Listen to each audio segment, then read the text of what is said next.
So everyone, I got a really special guest, Yoosik Ethan. And some of you might recognize him from Asians Do Walken, one of the first viral videos. I feel like a little boy who's lost his first tooth. He hides it under the pillow, waiting for the tooth fairy to show. But obviously, Yoosik is much more than just that video, and we'll talk a little bit about that video. But yeah, Yoosik is an animator, and he's also an illusionist. So welcome. Oh, thanks. Hi, Jerry. Good to see you. What's crazy is, so when the original Asians Do Walker came out, I didn't know about it, right? I actually didn't watch that video that was so viral. And then it was years later when someone said I talk like Christopher Walken that I found that video, and that's how we got connected, because I was like, oh, let's watch this video that people have talked about since high school. So yeah, that was you mean the segment on Tosh.0, right? Yeah, exactly. Right. Yeah. I actually didn't know about it either long until someone commented on my YouTube, oh, this video was on Tosh.0. And what's Tosh.0? I don't know what that is. You know, I just searched around. Oh, yeah. That was just me fooling around. My friend was filming, and we were filming just funny videos back and forth, and just for the heck of it, that's all. And he put it on his YouTube channel or mine, or I can't remember, whatever. And then I find out long afterwards, that it's on this show that I've never heard of. So I see. So it was years later. You're like, oh wow, I was on a show. Kind of funny. Yeah. Wow. So let's talk about your journey. What did you want to study / what did you study in college? Let's see. Well, way back in college, I got a BA. After I got a BA from UBC, the University of British Columbia here, then I went to continue my studies in Vancouver Film School. I majored in classical animation in their intensive full-time program. So at the time, that's what I was really interested in. Growing up, I was always interested in working in the film industry in some way. And of all the areas I pursued in film, that seemed to be where I saw the most success, classical animation. So after graduation from Vancouver Film School, I got my first job about a month later. So, and yeah, kind of moved from there. Yeah. Your journey was quite smooth, right? When you graduated, you got a job. Was that common for animators back then? It varied. It may have started out smooth, but it wasn't always that way. It varied. I mean, some people don't find any work. Some people find some here and there. Some people are really busy. I started out lucky at first. Only about a month later, got my first contract. But then, for the first 3 or 4 years, it was like back and forth. Sometimes it was busy, sometimes it wasn't busy. It kind of struggled for a bit. So with the animation career, I did take some time off. Then I tried again. And once I tried again, then it really took off from that to now, today. So I see. Yeah. So when you took a break, was that when you did the Illusionist stuff? No, the Illusionist stuff. I work right now. Also, my side hustle is as a corporate magician, mentalist. Yeah, that's what I call it. I didn't start until I just stumbled upon that by accident as a hobby until years later, much later. I probably started that about 12 years ago. I started out as a hobby 12 years ago, just fiddling around. Then a couple years later, I wanted to, hey, I actually want to get paid to do this. There's a community of magicians here, and they mentored me, and I started getting into doing it professionally. So I've been doing it professionally for about was it 2018? About 7 years now. Oh, I see. So for viewers, a little behind the scenes, I met up with Yoosik around the time, basically, when you were starting the corporate magician stuff. Yeah, basically, right? Wow. Okay, so I see now, because I haven't talked to Yoosik for a while, but so now I see. So basically, I'm talking to you now as that side hustle is taken off too. So that's great. Yeah. So then, when you took that break from animation that first time, what did you do during that break?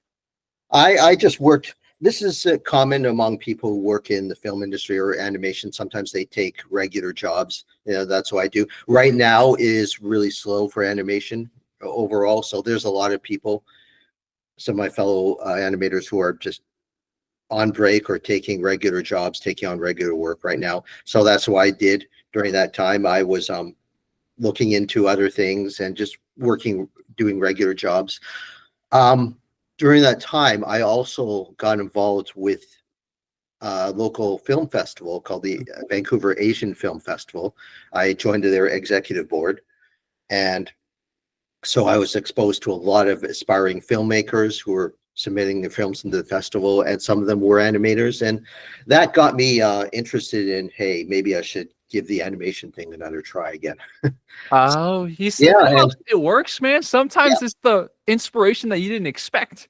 yeah, that's right. Yeah, so I gave it another try, and from there on, I got back into it, and it's been full time ever since. So yeah, yeah, Let's talk about some of your favorite projects slash the okay, yeah. your growth as an animator. So, where did you work at when you first graduated? When I first graduated, my first job was at a local studio called Delaney and Friends Productions.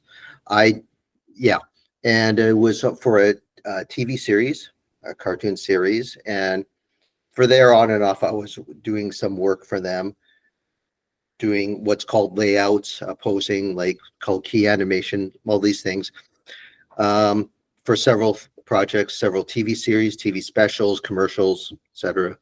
That's how I first started out. So yeah. I see. And then what was the moment when you decided to take your break for the first time? Was it a project that wore you out, or was it a project ended and you just weren't able to kind of continue and follow it up with another project? I pretty much a latter. Okay. It wasn't able to continue. It was slow, so I just took on regular jobs to help pay the bills. And it's interesting. I pursued other things. One of them was trying to get into maybe acting. It just kind of interested me a little bit. So during that time, I took courses, took a lot of training, and all that. And I let's see what happened. I actually did get one.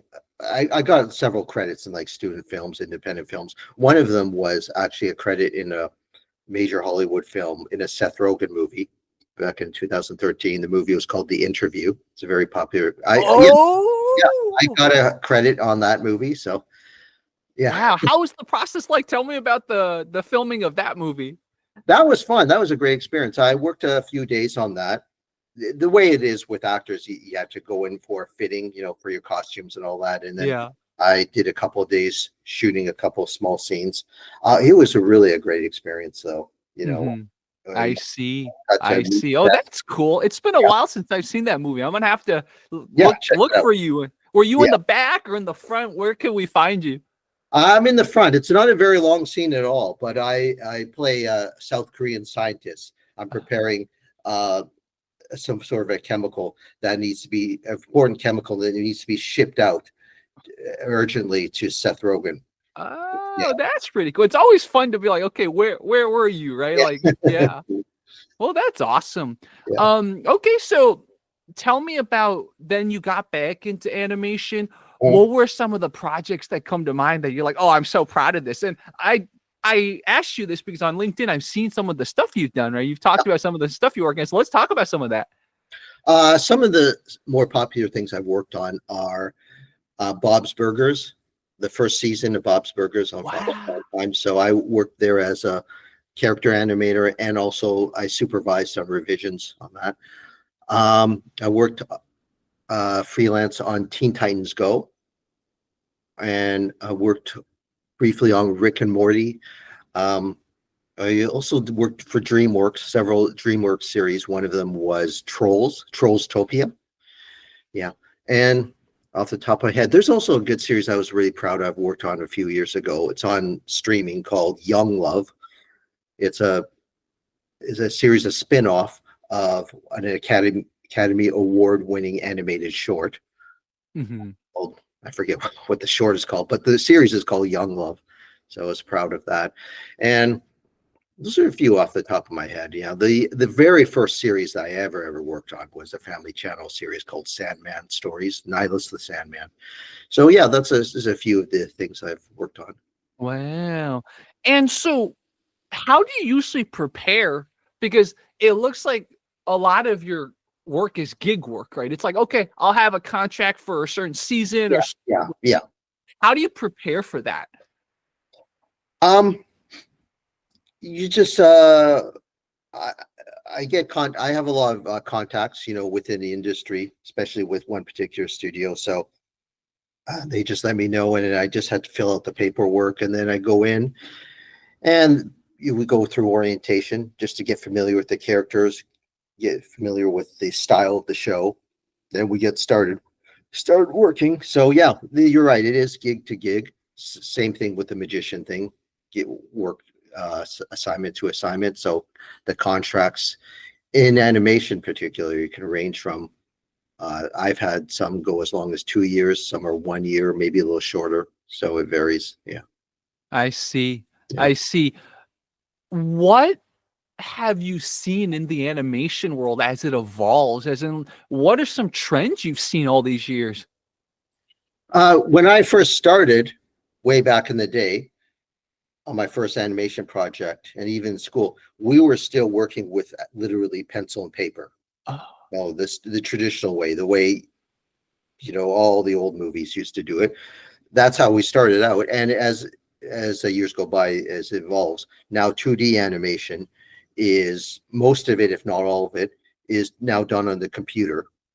So as opposed to using pencil and paper, I mean, there's maybe some shows out there still use pencil and paper. I don't know, but most still we're on the computer. We use 2D animation software, and it's a lot. I think it's more efficient that way, and uh, that's how it is. It's a lot more computer knowledge. I mean, you do still need to have traditional skills. You have to have traditional knowledge. Still have to have artistic skills, but you also need to be familiar with some of the software as well. Yeah. that makes sense. Yeah. And so, as you kind of evolved as an animator, did you take more classes? Slash, did you have to brush up on your knowledge too? Some of it was brush up on my knowledge on my own, just learning the software on my own. And sometimes some of the studios taught us. Oh, We had in-house teaching to get familiar with some of the software right now. So, but yeah, it's always a good idea maybe to get a little bit training on the side, part-time courses. But most of it is either I self-taught or in studio. Yeah. where do you see the animation world going now? I think maybe a subtext to that question is obviously a lot of people are afraid of AI slash like skeptical of AI. Are you one of those that are like, I will start using AI for myself, or you're like, no, I'm going to stick to my own creative work?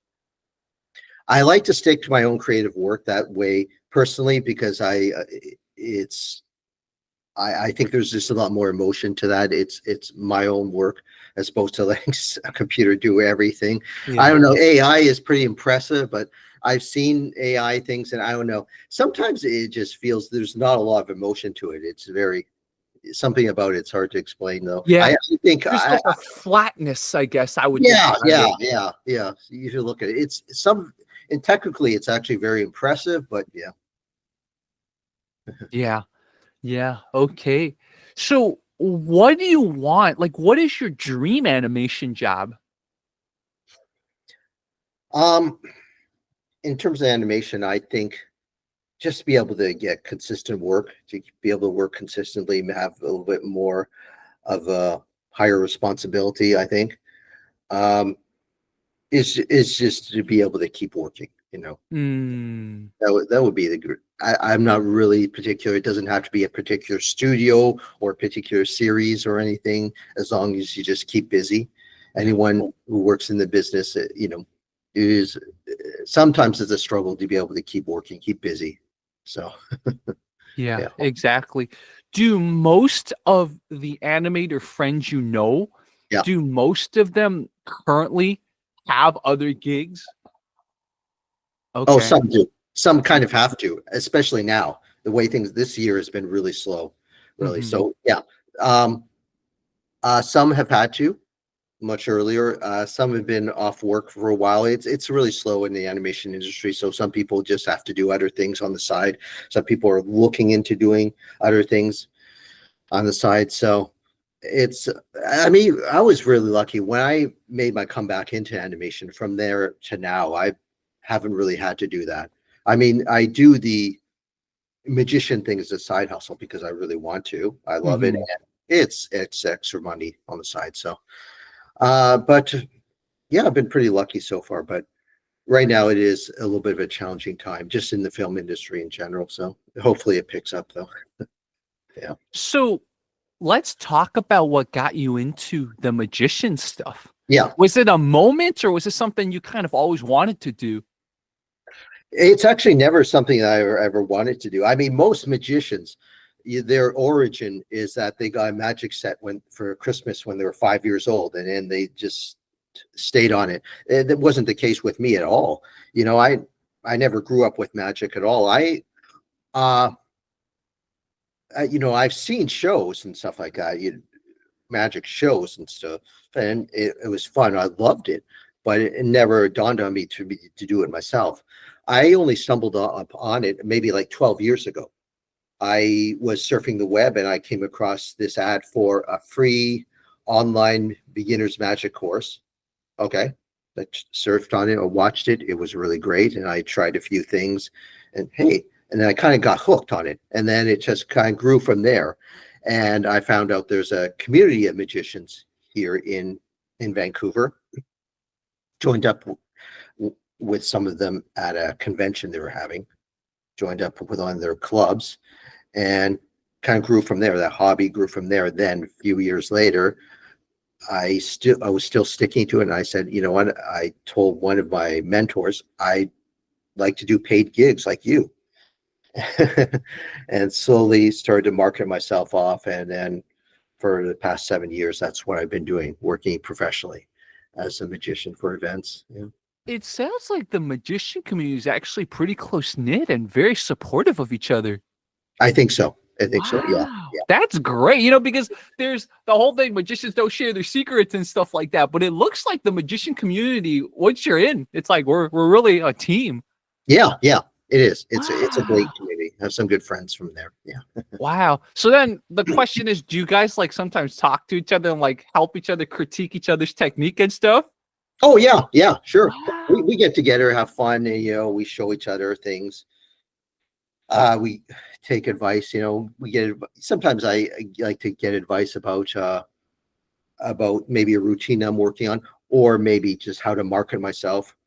What can we do to market ourselves and just to get more gigs, things like that. Yeah, yeah, Dude, I love this. yeah, I'm this is probably the most mind-blowing part of this interview. I didn't know that the magician community was so close knit. That is really cool. yeah. Thanks. Yeah, Wow. I guess for people that want to find some community, maybe if you have a genuine interest in magic, like go hang out with magicians. Maybe you'll find community and develop a natural hobby that you always wanted to do. yeah, yeah. Absolutely. Yeah.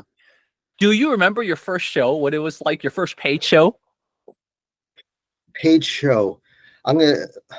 I think I remember the first show I did, but it wasn't paid. It was just more volunteer Mhm. for a seniors living center at the university. Me and my other magician friend, they asked us to do a show. So uh, I think about that was the first thing I ever did, and yeah, they liked it. We just did. I was green. Understand? I don't think I performed in front of an audience at the time, way back then, but they seemed to like it. They gave us free water bottles as a gift, so I guess I gave it. Yeah. how how many routines did you do that first show? Well, how long was it? I think our show overall was half an hour. So my friend did 15 minutes. I did 15 minutes. Oh, So, yeah, I don't wow, know. 15 minutes for your first show. That's a lot. Yeah, yeah. But although, you know, when you're doing a show, the time goes by pretty quickly though. So I can't remember how many routines I did. I maybe did 3 or 4 or something. Yeah, Wow. Wow. What was your biggest gig you did? let's see. Lately, probably one of the bigger gigs I did was for a company. I think for major hotel for their holiday party. I had to do mingling, it's called strolling close-up magic, amongst guests during cocktail hour. And then they wanted me to do a show. I think there's like 200 guests there. So I had to do a stage show for them. Well, for about 20 minutes. That's pretty good. One that stands out to me was an ensemble variety show. I had about 250 guests there. So that was a really great time. It was an ensemble show with me and several other friends of mine. Some of them are in bands, some of them are singers. So we did this at a Chinatown-based theme to it, and it was very supportive. It was a really great time. It was a great experience. So yeah. Wow. Yeah. So I'll go back to a question that jumped out at me before. Yeah. You worked on Rick and Morty. Is there any chance you can work on Rick and Morty again? Because so many of us, like people who consider ourselves like nerdy, like I consider myself super nerdy. I love Rick and Morty. Like, tell me about that. Are you gonna ever be able to work on Rick and Morty again? If they have a contract house for that and they ask me for that, sure, I would go for that. Sure. Yeah. The thing is, Rick and Morty, if I remember correctly, it wasn't a full-time thing. Yeah, I was working full-time on another show, and I guess they needed me to help out a little bit for one of the shots for one of the episodes. So I did some work on one shot for one episode. Oh, I see. So it's just one shot you can identify. It's like that was the shot I worked on. That was me. I remember it was a Christmas episode. That's all I remember. But this one shot, it took a while. It's a big scene, a lot of characters, and it took a while. And there are a few things that I had to correct, so it kept getting sent back to me. It did take a while, but got it done eventually. But it was a good experience. I know it was a popular show, so it was good to be able to work on something with that. Yeah. How big is the animation community in Vancouver? It's pretty big. There's hundreds. There's several big major studios here, and they employ a lot of. I mean, the one studio that I did the most work at, they employ like hundreds. They have several projects going on at once, and then there's another one, and another studio, and another studio. So, and the film schools here, they have graduates every year, so it looks like it's growing. So hopefully the demand grows. Hopefully there's a lot more work for all of us. Yeah. So it is true that Vancouver is a major entertainment hub. Yeah. Oh yeah. Yeah. For video games, for video game designing, for animation, 3D animation. Live action, of course, live action TV and film are filmed here. So it's a pretty good place to it's a good resource, Vancouver. It's a good place to shoot movies. It's a good place to work. So yeah, it's definitely a good community too as well. Yeah. Yeah, exactly. So what is your goal in the next 5 years? You got the great magician stuff going on, but you also have the animation. What is your goal? Are you going to combine it? Are you going to do like an animated magician show? Like, tell me more about what your 5-year plan is. Again, if you don't have one, it's totally okay too. Well, I thought of things. That's interesting you said that. I did actually use some of my animation skills to create a product that's marketed towards magicians that combines, animation and magic, right?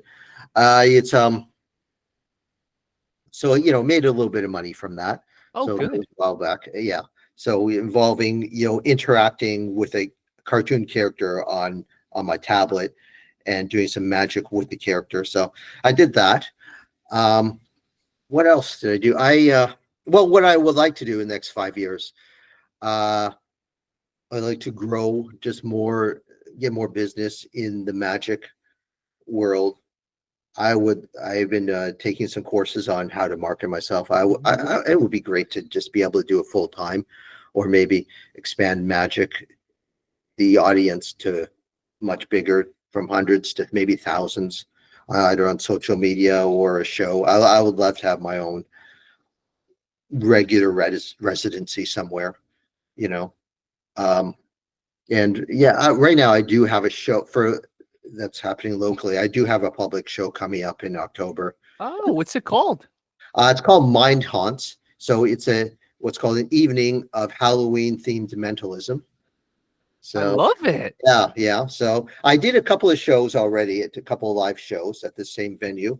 One back in April turned out to be a pretty good response, and one last year as well. So yeah, having another one this October. Yeah. And that thing you designed of the magician plus the animation, is that still available online or in the App Store or anything like that? It's available on a site that's Ah. for magic products for magicians. I don't know if I have it. I don't know if I have the link, but Yeah, send it to me later if you yeah, can. I yeah, would love to check that out. or I'll send you a sample of me Yeah, performing. please send me a sample. Yeah, when I get Wow, to. yeah, I'm let me just show viewers who watch this later. This is so cool. I found the website. So this is Mind Haunts. So this is your show. Yes, Wow. yes, that's it. Yeah. I love it. Because shout out Eric Recker, but my friend Eric Recker in the LA area and elsewhere too is he's friends, and he organizes slash puts together a lot of magician shows. So Mhm. I gotta show him that I interviewed you. This Oh, is okay. pretty Okay, cool. good. Yeah, that would be great. Yeah. Yeah. Yeah, exactly. So okay. Have you ever performed in the US yet? Trying to remember. I would love to. I Mhm. have performed for U.S. audiences, like during the pandemic. Performed virtually. Like when the pandemic first started, I did a virtual show, like right from here to an audience that was in California. Then I did another virtual show for a family in Texas. Things like that. Did several. Yeah, during lockdown, I was doing. I was still. It's interesting. I was still working in magic, but just from a different perspective Yeah, from my that's so computer screen. interesting. Like, yeah, A very untapped area, because especially as VR technology, AR technology gets better, right? People could potentially be in a room with you, but like a far distance away in reality, and they could potentially watch. Yeah, there's a lot of things. There's a lot of things like maybe in the future, they can get into an animated world with you, and then they can watch you do mentalism. Like I'm just spitballing right now. There's so yeah, many sure. random cool things that could happen in the future with art, right? There's always potential that could be generated with entertainment when technology keeps evolving. Yeah, it's growing. Things are just changing at a pretty fast rate. So yeah, let's just see. I should just brainstorm more things I can do. So You know, yeah, it's funny because when I met you in 2019 and we talked about the Asians doing Walker thing, Asians doing Walken. Wow, that's like a tongue twister. Asians doing Walken. But does one of the other guys that did the impressions, right? He's also a magician too, yes, right? yes, yes, Now I remember. yes. So That's you right. did tell Yes, me a little bit about your magician journey back when we met up. Okay, yeah, yeah, I yeah. remember. We're actually good friends, actually. Just wanted to wish everyone a happy holiday. Thought I'd do it with a little song. We did a few virtual shows together. So yeah, and I met him briefly. When he was here in Vancouver while he was doing a gig for uh, one of the ferries, cruises. So yeah, and yeah, and I kept in touch. We did some virtual shows together as well. So, Wow. It sounds like bringing it full circle. You two yeah. both need to put on the walk-in accents and do. Oh, he's really good. He's yeah. He's also professional comedian and everything, a singer and everything. So yeah, he Wow. needs to both. Yeah. Wow. Yeah, that's so fun. What is his name, by the way? You told me, but I forgot. Oh, Nathan Fan. Oh, okay. Nathan There Fan. we Yeah, go. he was on that video that you were just talking about, and Hmm. he's been on TV. He's been on Masters of Illusion, and I think he was on America's Got Talent at one point. So Yeah, yeah, found him. Found him. Okay. okay, Yeah, there we go. yeah, Yeah, again, it's really refreshing to hear that the magician community is so supportive of each other. That's so awesome. yeah. We have yeah, they have. I meet other magicians. I made magician friends through the States, through other conventions. Uh, and they're also very supportive. You just make a bunch of new friends or people that I'm really big fans of. It's great to finally meet them at these conventions. One of Yeah. them is Magic Live. It takes place annually in Vegas every summer, so I go almost every year. So Looks like I gotta join you guys next summer then. Oh yeah, yeah. Let me write this down. It's called Magic Live Vegas. Yeah. So If funny you- that like Vegas is one of those places I would never go to gamble. I'm not a gambler, but like there's all these cool events and I need to like oh go. yeah, yeah. Yeah. There's all sorts of things to do. I don't gamble either, but I go all the time, and there's all sorts of things to do there. Yeah. This is so cool. I'm writing all this down right now. So cool. Yeah. Do you have any other topics you want to talk about while we have you? That's the thing. Not at the moment, but yeah. If you is any questions here or anything you'd like to ask, yeah, go ahead. I can't think of anything else. Yeah. So for viewers, ask Yoosik any questions, and then if any of you watch anything and see, especially if you watch the interview, see them, send us a screenshot. That'd be really funny. Yeah, sure. Man, is this your first interview, by the way? Have you ever been interviewed? Can't remember.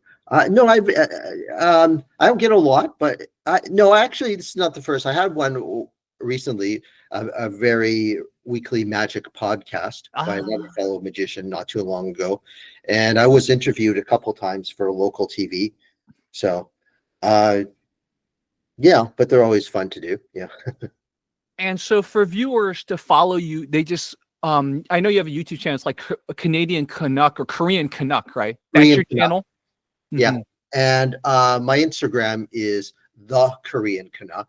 Okay. All right. So that's easy to remember. Yeah. Okay. So everyone watching, this was Yoosik, and we will have him back. I mean, this was really cool. I learned a lot talking to you. It's so funny because I'm sure last time we talked about similar topics, you know, time and life happens and you forget. And it's like, I'm really glad I finally got something on camera. Yeah, thanks. Thank you. It's good to see you again. Yeah. Definitely. So for everyone watching, make sure to press like, make sure to press subscribe, and then make sure to leave your comments, questions for Yoosik, and we will have him back. Okay.